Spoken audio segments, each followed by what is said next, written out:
পলাশির প্রান্তর থেকে 260 বছর পরে হলো নতুন করে এই দেশের মানুষ আবার জাগবে, আবার প্রতিবাদ করবে। যদি মনে করে থাকেন পুলিশের গাড়ি দিয়ে, ভেহিকেল দিয়ে, কানন দিয়ে, র্যাবের গুম খুনের ইতিহাস জমা করে, পিডিআর দিয়ে, সেনাবাহিনী দিয়ে বাংলাদেশের 20 কোটি মানুষের স্বাধীনতার সম্ভাবনা আকাঙ্ক্ষাকে হত্যা করবেন, বোকার স্বর্গে বাস করছেন, বাংলাদেশের মানুষকে চেনেন নাই।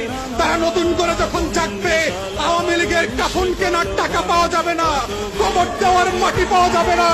সেই দিন আসতেছে, সেই দিনের প্রস্তুতি নেন। ফেরাউনদের লাশ কোন নদী থেকে ডুবুরিকে দিয়ে উঠানো হয় নাই। এই ফেরাউনদের লাশও বাংলাদেশের মানুষ ডুবুরি দিয়ে উঠাবে না, কোন হুজুর জানাজা পড়বে না, কোন কবর এই লাশ নেবে না। সেই দিনের অপেক্ষায় বাংলাদেশের 20 কোটি মানুষ। আমরা বারবার বলছি, আইয়ুব রাজতন্ত্র আমরা মানি নাই, ইয়াহিয়া খানের রাজতন্ত্র আমরা মানি নাই, শেখ পরিবারের রাজতন্ত্র মানি না, মানছি না এবং মানব না।